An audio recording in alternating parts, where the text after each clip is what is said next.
Mais ba terroriste ngoyo ngana ba bisingana bango wana ko comme rebelle na époque ya Fachi eza facilité ta ndenge ba commisalité oya o likolo a tiré ka Moutou. Comment il s'appelle? Daniel Saf. Un médiocre. Il est resté seulement avec la tête et les lunettes. Na mato il kola ngungi oya mune na mela makila batu. L'autre qui est en bas vers la gauche là avec les lunettes comme un chat noir méchant. C'est comment on appelle Henri Magie. Avec un nez comme une tomate pourrie. Il est là-bas, il ne sait plus quoi faire, il est tellement frustré, il commence à dire que non, il faut tirer Tshisekedi. Papa, avant qu'on tire Tshisekedi, on va te tirer d'abord toi. Qu'est-ce que tu crois pas? Toi, tu connais l'avenir. Ah, vous pensez que la rébellion va faire 7 mois ou bien 6 ans? D'accord? Nous sommes à la 4e année, hein? Très bien. Maintenant que vous allez maintenant être forcé de partir. Parce qu'on va vous forcer maintenant de partir. Tshisekedi a fait sa part, il a fait tout pour les FDLR, il a tout fait. Nous sommes arrivés à l'étape que vous devez maintenant partir. Dis-nous, tu vas aller où?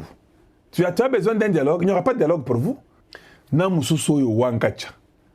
Wankacha a utilisé la méthode de victimisation, de dire que non, vous les Balouba, vous devez vraiment... Est-ce que le dialogue est un piège? Tous les groupes des opposants ne savent plus ce qu'ils veulent.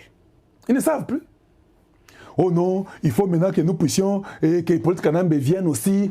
Il va venir faire quoi? Dis-moi un peu, il va venir faire quoi? Quelqu'un qui a tué des gens. Merci beaucoup, Maman Odette, pour les roses.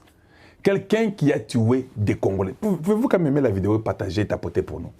Comment un peuple, c'est ce qui m'agace, comment un peuple qu'on a torturé, qu'on a tué, va au dialogue ou bien veut aller au dialogue, il dit que c'est lui qui nous a torturé là, qu'il vient aussi. On m'a dit que les catholiques disent à Tshisekedi, s'il te plaît, prends tout le monde là qui a tué, qu'il vienne au dialogue. Même si tu ne veux pas que Kabila lui vienne, que les autres viennent. On m'a aussi dit, il y a aussi même les dirigeants de l'IDPS qui sont dans la même logique. Que non, ce n'est pas un problème. Ils peuvent juste venir causer et consorts. Non. C'est un problème. C'est un problème. C'est un problème. Nous soutenons Tshisekedi pour qu'il nous ferme la porte du problème. Que je vous dise ça dans quel sens? Nous soutenons le président Tshisekedi pour qu'il nous ferme la porte du problème. Le dialogue n'a jamais résolu aucune situation du Congo démocratique. Jamais. Comment vous pensez que si on convoquait le dialogue maintenant, le problème du Congo sera résolu? Il faut être un ange pour croire à des choses comme ça. Je vous ai démontré avant-hier, noir sur blanc. Je vous ai expliqué comment le Rwanda, les AFC M23, le président Tshisekedi a dit que AFC, c'est Kabila. Comment vous pouvez prendre les gens des AFC pour qu'ils viennent au dialogue des gens qui n'ont pas pris les armes? Et on leur a donné la voie d'aller à Doha. Pourquoi vous, les Congolais, vous pouvez être moins dans l'intelligence pour dire que non, même eux qui viennent ici? Pourquoi ils ne vous ont pas invité à Doha? Pourquoi on n'a pas invité C64 et Lukuta Wana, invité Pebango à Doha? Pourquoi vous n'avez pas réclamé pour aller à Doha? C'est une question que nous voulons savoir. C'est une question légitime, non? Pourquoi les opposants qui n'ont pas pris les armes n'ont pas été aussi considérés pour entrer aussi dans les négociations de Doha? Pourquoi? C'est pas possible. Est-ce que c'est un piège? Et ce dialogue ici, j'ai compris que c'est un piège. Moi, je crois que Tshisekedi vous a piégé. Le dialogue, ils ont pété. Vous n'avez pas compris ça? C'est ça mon émission. Tshisekedi vous a piégé. Il sait que des Congolais aiment des choses comme ça, qui n'amèneront pas de solutions. Lui-même nous a déjà dit, Tshisekedi nous a déjà dit tout ce que, si vous pouvez me garantir qu'il y a aussi ça solo, quand il dit que je vous annonce les dialogues là, il sait. On vous a feinté. Oui. Il sait qu'il n'y en aura pas. Il sait que vous êtes en train de rêver. Les Katangais viennent de faire leur dialogue. Katebe Katou était là-bas. Dialogue, il y a Katanga et Sili. Il a consulté les gens. Non? Il a consulté Mouteba et leurs notables, les Mouyambo et tout le monde. Ce sont ça les Katangais, non? C'est leurs notables, non? Et ils écoutent leurs notables. Si vous finissez et qu'on résout les problèmes des Katangais, ils n'ont pas besoin de dialogue. Là, le problème est résolu. Ils ont un gouverneur très bien, Martin Kazembe, qui est là. Ils mettent la paix. On leur donne ce qu'ils veulent comme poste. Les autres, c'est fini. Les Katanga ne veulent plus le dialogue. C'est un piège. Quand vous voyez Moïse en train de paniquer là, à comprendre que c'est fini. Les chaises là, il n'y en a plus comme Katebekato t'a dit. Et ça, c'est sauté. C'est quoi ça se connaît? Dis-moi, tu vas faire maintenant comment? Parce qu'il n'y a pas de chaises. Maintenant, on vient de refuser que Bango Basaya, Bango et Sili. Mais tu vas vivre maintenant comment? Dis-moi un peu. Donc, les gens ne comprennent pas que ça doit être un piège. Parce qu'il n'y a rien que vous allez faire. C'est un piège. Dialogue exaté. Vous entendez ça? Les autres, les 5. Les gens de C64, Bamoussous, Bamédiocre, Bangoana, Bango Koutou. Si vous leur donnez l'argent, ils vont me dire que dialogue autotiki. Mais je vous dis, les C64 là, des bandits là, des pauvres, des mendiants, des combattants, ils n'ont rien. Si c'est ce que dit que non, écoutez, hein, on doit travailler ensemble. Hein. Toi, tu es bourgmestre de Matete. Quand on t'a donné le plan de Matete, comment tu vas te retrouver? Toi, tu es bourgmestre de Lemba. Toi, tu es chef de la commune de l'avenue de Matete ou bien de Limete. Et si pour maman et les enfants, prenez... C'est fini.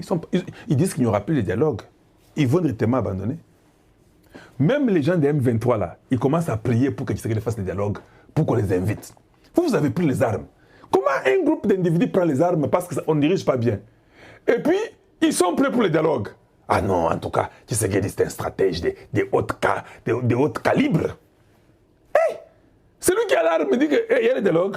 Attends, mon c'est Sko baba, sasa yuko shuku gani tutaenda huko baba. Hii vitu vya minduki vya tubipende tena. Hii vitu vinakufisha batu sana papa. Hiyo mambo hiyo mimi kwa chauffeur wa Makenga paka chaque jour hapa papa. Mimi shone hiyo mambo mzuri hapana. Dans le dialogue, même Bokecho dit que na monique na huko comme peine dialogue ango. Dites-moi un peu. Les rebelles, ils ont vieilli. Je vous ai montré 3 d'entre eux, non? Ils ont vieilli. Ce sont eux qui font les toilettes de Makenga. On m'a dit que Wankacha, il a d'abord dit que je me retire un peu parce que c'est lui qui nettoie les toilettes de Bertrand Bissimo. Ces jours ici, c'est lui qui l'a remplacé, qui a pris sa place. C'est qui? Le garçon ici, c'est qui?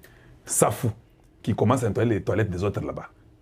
L'autre ici, Harry Magie, lui, il est le chauffeur de Makenga. Et il venait pour aller être des ministres des PDG à Kinshasa. Il se retrouve, oh, la vie est mystique, la vie est belle. Hein? Donc, tu voulais être ministre, tu te retrouves chauffeur d'un rebelle. Tu voulais être, je ne sais pas, PDG, tu te retrouves le faiseur de toilettes. Wankacha dit non, moi quand même j'ai mon gunda au Canada. Nazongana na Canada, na moi miliki na melaka moi tongo na tas nangai. Mes chers amis, ça c'est Wankacha. Mes chers amis, je vous dis que ce n'est pas facile. Tu sais que c'est un stratège. C'est ce que Wankacha leur dit. Il dit que je connais l'homme. L'homme là qu'on vous dit qu'il n'est pas intelligent, il est très intelligent, c'est un stratège. J'ai utilisé toutes mes méthodes pour aller même créer des désordres dans les Kasaï, dans les Baloubala. Ça ne tient pas. Mes chers amis, je prends d'abord congé. L'histoire de faire la toilette là de Bertrand Bissimo, qu'on me remplace aussi un peu par Safou qui vient d'arriver. Tellement que la barbe de Wankacha était devenue trop sale. Parce que tu vois, les rebelles ne puissent pas proprement, ils chient partout, c'est un désordre. Il a tellement souffert. Il est d'abord rentré chez lui. L'autre terroriste qui voulait être directeur général là-bas, lui on le récupère, on dit tu commences à faire la toilette de Bertrand Bissimo. Si tu ne veux pas là, où tu pars sur la toilette de Nanga. Hey! À sa toilette, il y a Nanga pendant ce qui est un mois. À Bella, à niveau moko qui a perdu la résistance mentale. Voilà la vie. Tu veux être chef, tu deviens plus qu'un boy. Nanga lui-même n'entre plus dans les réunions. Il y a des réunions secrètes que Kabila fait avec Kagame et ces gens-là avec les Rwandais entre eux. Bertrand Bissimo, c'était un Rwandais, non? Avec les Moïse Nyarugabo, avec Hippolyte Kanambe, avec Kagame. Ils font des réunions sans Nanga. Ils parlent même avec Kinyarwanda. Nanga n'en revient plus. Nanga est en train de dire que comment je peux fuir cet endroit. Un jour, on nous a dit qu'Hippolyte Kanambe, pendant leur toilette là-bas, c'est à Goma. Il finit les toilettes là-bas, il n'y avait pas l'eau qui poussait pour aller chasser l'eau. Il a dit à Nanga, occupe-toi de cette toilette-là. Il y a des choses que vous ne savez pas, qui arrivent. On les a humiliés. L'espoir commence à mourir. Maintenant, on nous dit que Makambo Ebola, avec les États-Unis qui a dépensé encore 253 millions de dollars. Ce qui a fait que non, il faut dans le bateau parce que nous devons traiter, ça devient une urgence mondiale sur la santé. Parce qu'il y a quelqu'un, Herman Cohen, a fait un tweet hier. Il a dit que le problème de la santé d'Ebola du Congo démocratique, c'est un problème qui fait partie de la sécurité américaine. Il y a des Américains congolais. Ceux qui tosali et l'Okowanate et qu'on ne donne pas l'argent et qu'on ne sécurise pas pour qu'Ebola est si là, même là où il y a des rebelles, c'est un problème de sécurité nationale américaine.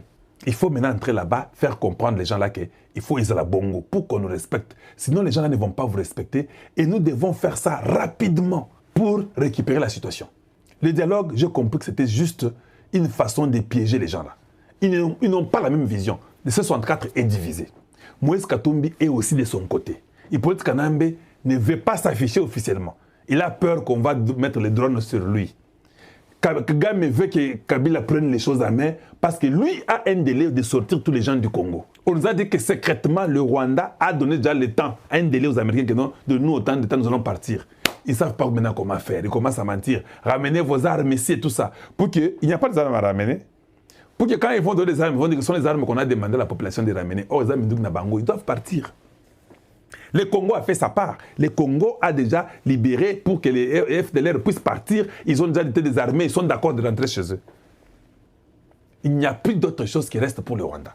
Un menteur, violeur, criminel, génocidaire, Kagame, est dépassé. Il dit, mais comment un civil? On est venu ici vous mentir. Hé, hey, Kabila, ça c'est Wankacha. Kabila, est-ce que tu sais, tu es un militaire, c'est que tu as humilié. Kabila n'est pas un militaire. Kabila, c'est un Kadogo qui est venu en botte, slip troué dans les fesses.